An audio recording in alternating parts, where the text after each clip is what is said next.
Safia pun berkata pada Janet, "Aku bisa melihat dari matanya. Ada kemarahan dan kebencian di matanya. Dia tidak akan berdiam diri." Janet pun berkata, "Ini akan menguntungkan baginya. Handan Sultan akan dikirim. Jika kamu juga pergi, maka dia akan sendirian. Dia akan menaiki anak tangga tanpa kontrol dari seorang sultana." Alıp yürür artık. Safia pun berkata, "Kecuali kita menghentikannya." Bir önünü kesmezsek. Qasem kini berada di hadapan Handan. Handan berkata, "Dasar pengkhianat, kamu memang bersama Safia Sultan sejak awal. Niatmu adalah mengubah putraku untuk melawanku. Bicaralah padaku, mengapa kamu menusukku dari belakang?" Konuşsana! Niye sırtımdan hançerli? Qasem pun menjawab, "Maafkan aku Sultan aku tidak punya pilihan lagi." Handan pun berkata, "Ternyata kamu adalah iblis yang menyamar sebagai malaikat. Tapi ketahuilah, kamu akan membayarnya." İhanetin karşılıksız kalk karşımdan. Di teras raja, Safia datang menemui raja. Safia berkata, "Jika kami terlambat, Valide akan membunuh pangeran. Aku harap bisa menyelamatkan Dudu Hatun juga." Raja pun berkata, "Tapi mereka mengatakan Dudu mati secara natural." Safia pun menjawab, "Dia ditusuk ketika dia mencoba menyelamatkan pangeran kita, dan lukanya tidak serius. Namun mereka membuatnya diam sehingga dia tidak bicara." Madem öyle siz neden sustunuz? Raja pun bertanya, "Jika demikian, mengapa kamu tetap diam Sultan aku? Mengapa kamu tidak memberitahukanku?" Safia pun menjawab, "Bagaimana bisa kami menjelaskannya ketika seluruh dunia berubah menjadi buta dan diam? Siapa yang akan mempercayai kami jika aku tidak sakit pada malam itu, dan jika aku meninggalkan istana, maka kami tidak akan bisa menghentikannya.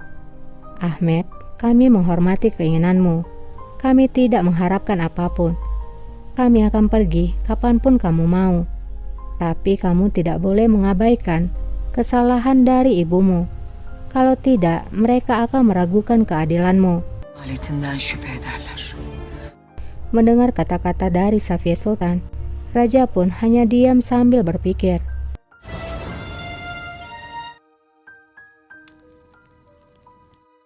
Di ruangannya, Dervish terlihat membakar semua surat-surat itu. Nampaknya Farid telah memberikan surat itu padanya. Sultanım. Tiba-tiba Handan pun masuk. Dervish langsung berkata, "Farid tidak akan mengancamku lagi." Arzu eder.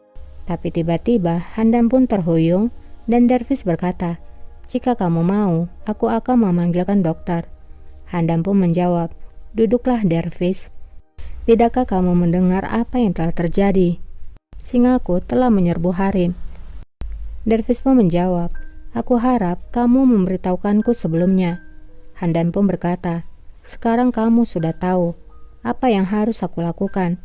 Aku pergi kepada putraku, tapi dia tidak mengizinkanku untuk masuk. Dia tidak menerimaku."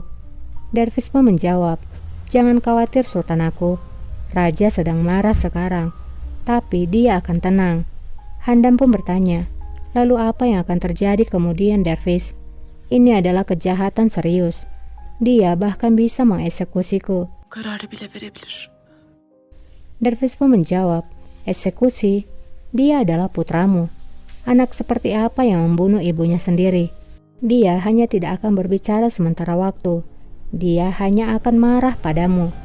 Dia akan memperingatimu untuk tidak melakukan hal itu lagi. Itu saja." Handan pun berkata, "Berbicaralah padanya. Panggil dia." Safia Sultan telah memainkan triknya pada kita semua, dan Qasem adalah ularnya. Dia menunggu diam-diam, dan ketika waktunya tiba, dia kemudian menggigit. Dervish lalu menyentuh tangan Handan. Handan melihat hal itu, namun ia hanya diam. Dervish berkata, "Jangan khawatir Sultan aku. Tidak seorang pun bisa melukaimu selama aku di sini."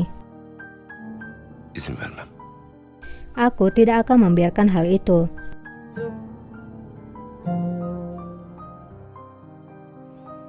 Hünkârım. Dervish lalu menemui raja. Rajaku, aku telah mendengar apa yang terjadi. Ibumu. Namun raja menghentikan ucapan Dervish. Valideniz. Raja berkata, ini hanyalah antara aku dan ibuku Dervish. Aku tidak ingin mendengar satu kata pun. Aku akan membuat keputusan esok pagi. Sekarang biarkan aku sendirian. Dervish pun akhirnya keluar. Beni yalnız bırak.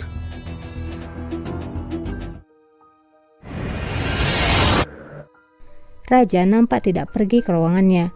Sampai pagi hari pun tiba.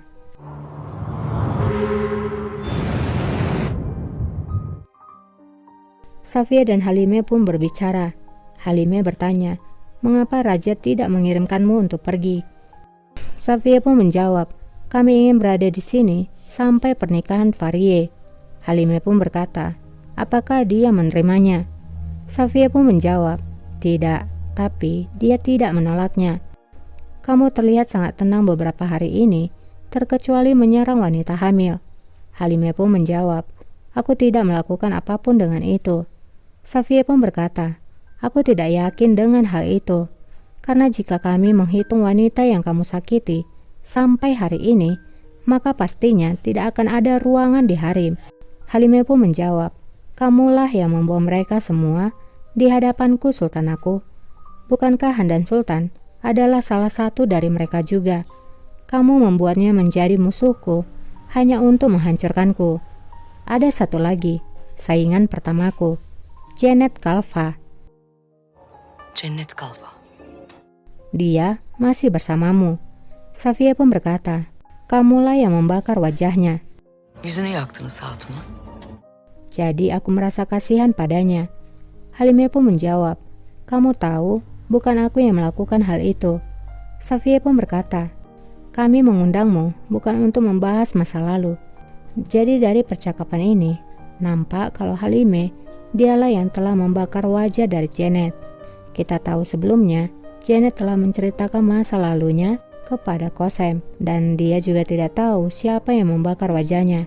Dan ternyata di sini kita tahu Halime lah yang telah melakukannya, meskipun Halime tidak mengakuinya. Handan Sultan'ın işi bitecek bugün.